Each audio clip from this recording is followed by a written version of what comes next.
There's been no respite from the fighting on this first anniversary of the October 7th attacks. 2 people have been injured after rockets fired from within Gaza fell on central Israel. Meanwhile, the Israeli militaries continue to strike targets in both Gaza and Lebanon. Well, joining me now is the Israeli Defence Forces international spokesperson, Peter Lerner. Peter, good to talk to you today. How do you reflect a year on how Israel and the IDF have responded to what happened on October the 7th? Do you think that response has been proportionate? Jane, I think the first thing is obvious. It is a mission yet to be accomplished, yet to be completed. There are still 101 hostages being held by Hamas in the most terrible conditions. And from our perspective, that is a core, a meaningful and a substantive goal that needs to be achieved before the war can end. Of course, there is a huge challenge in conducting military operations against an enemy or enemies rightly on both the north and southern border that have institutionalized, industrialized the way of turning the civilian arena into their battleground. So when we are fighting where they are fighting is precisely where they've chosen to embed themselves.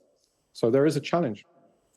There is a challenge, and of course the big challenge is the fact that the civilians who live in these areas won't necessarily have chosen for Hamas or Hezbollah to embed themselves in their areas. When you look back at the military strategy from Israel, almost 42,000 people have died in Gaza in the last 12 months. Do you think there's any possibility of the IDF changing tactics?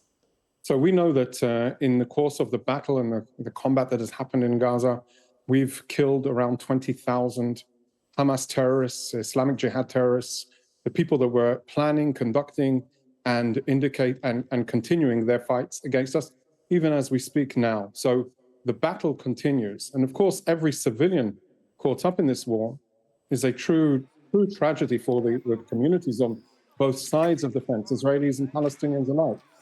It's very difficult to get, sorry, Peter, I just could say it's very difficult for us to get accurate figures coming out of Gaza because international journalists are not allowed in. But the figures that we have from the Hamas-run health ministry suggest as many as 11,000 children, as well as those 20,000 Hamas fighters you talk about, may have died. It's a shocking statistic, isn't it? Every single life lost in this war for children on both sides. You were just showing the stories of how Hamas came into the communities. But that is the core issue we need to keep in mind. It was Hamas that initiated, engaged as a strategy. And so therefore, it is an only reasonable and logical conclusion that Hamas can no longer have the power to govern the Gaza Strip, because we see what happens when they do.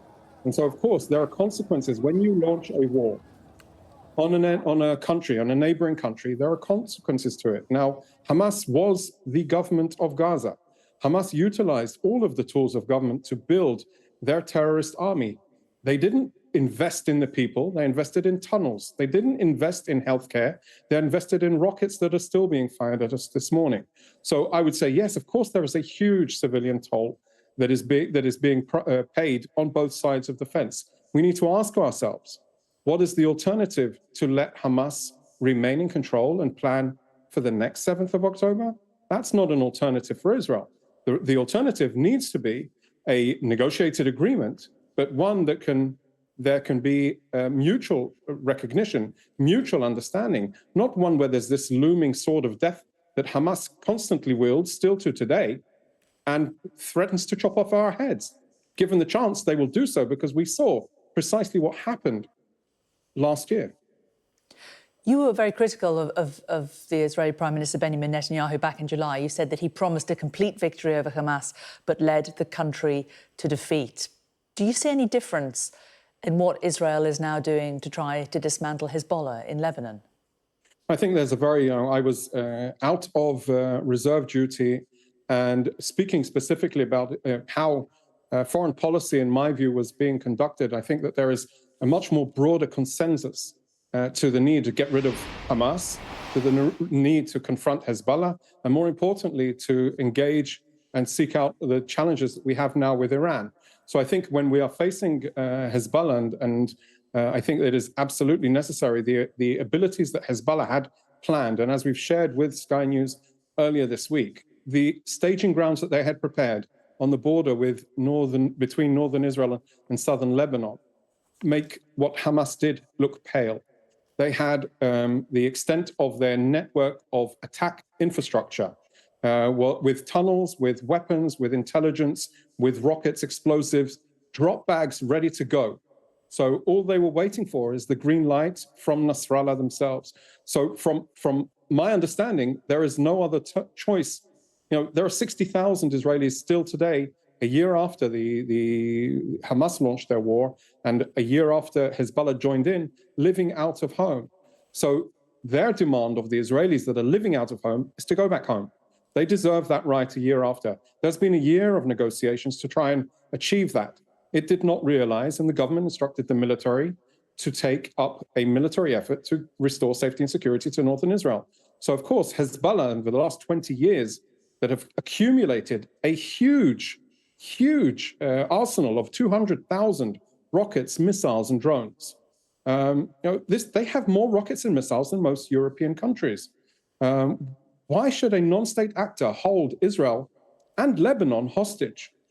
This is a situation that needs to change, and that is where currently the IDF is operating. And I would say our operations against Hezbollah are focused primarily in the areas where Hezbollah has their strongholds, their command control areas. Specifically today, you see that we're increasing and conducting those operations increasingly near the border area, precisely to take away that attack infrastructure, but also in the nerve center where they are operating from in the Dahya, which is it is the capital of Hezbollah land, the Dahya. It is a southern neighborhood in Beirut, but that is where they have utilized their command and control positions. That's where Hassan Nasrallah was hiding out. That is where we have targeted some of their strategic capabilities, such as cruise missiles, surface-to-surface missiles.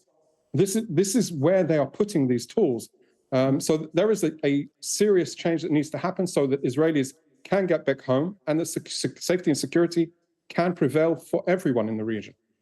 And meanwhile, in talking of those displaced, up to 1 million people now estimated to be displaced in Lebanon itself, and people living in Beirut worried because of the strikes that we've seen, as you said, on a Hezbollah stronghold, but still in Beirut. People there are worried that it is going to become the next Gaza. Is it? I don't want to oversimplify. I think we need to understand, when people are evacuating from southern Lebanon or from specific locations in the Dahya, in that headquarters, the capital of Hezbollah territory, they're evacuating precisely because we're getting them out of harm's way. And that is the challenge where what we are facing this morning and throughout the last 2 weeks. So I would say, yes, we don't want, and we never asked for a war with Hezbollah. On the contrary, throughout the course of a year, we've been trying to avert a direct military confrontation with them. Unfortunately, they chose not to move forward with an agreement that would get Hezbollah out of southern Israel and allow the Israelis to go back to their homes. The United Nations Security Council resolution stipulates, and there's just to remind you that there should be no weapons of Hezbollah south of the Litani. But that, over the last 20 years, wasn't realized. That was overlooked. And that is why we are in a situation where the Israelis can't get home. So I don't want there to be another Gaza in Lebanon. I think the people of Lebanon, the government of Lebanon, need to ask, what are they going to do about Hezbollah? Hezbollah can't hold Israelis and Lebanese hostage. What is the end point in Lebanon? What do you think it will be? And how do you measure it? We will need a new outcome. We will need a safer, secure border area. We will need to make sure that those weapons, the rockets, the cruise missiles, do not exist in the hands of a terrorist army, that there is no terrorist army that can threaten the safety and security of Israelis or the broader region.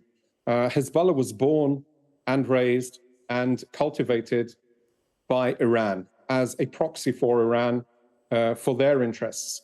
And they cannot wield that power over us or anybody else in the region. So the end game for Lebanon needs to be one that Hezbollah is weak. Hezbollah does not have the powers of death and destruction. And Hezbollah is not breathing down our necks on the northern border of Israel. You've also spoken in the last year about a loss of international trust in the Israeli government, talking about foreign policy. Do you think the Israeli government's done anything to win it back a year So on? in my current role, I think that it would be wrong for me to speak about the government. But of course, I think what most governments acknowledge is that Iran is the destabilizer of the region.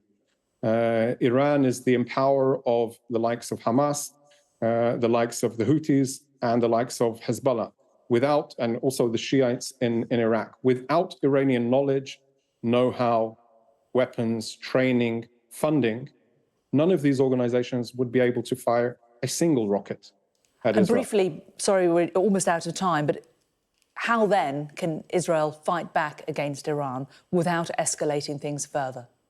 So, of course, I think there is a very, very clear understanding that one ballistic missile on any country is unacceptable. 181 is that many times over. So Israel has said very clearly that there will be a response. It will be in kind, and the government will instruct us what to do, how to do, and that's what will happen. I think Iran has to understand, the Islamic Republic of Iran need to understand that there are consequences when you attack a sovereign nation. We will not allow that. Nobody should allow that. And that, to weigh on your last question, I think is where most of the world leaders see eye to eye with Israel. Iran is the destabilizer that needs to be put in its place. Peter Lerner, the IDF's international spokesperson. Good to talk to you. Thank you for joining us today. Thanks, Jane.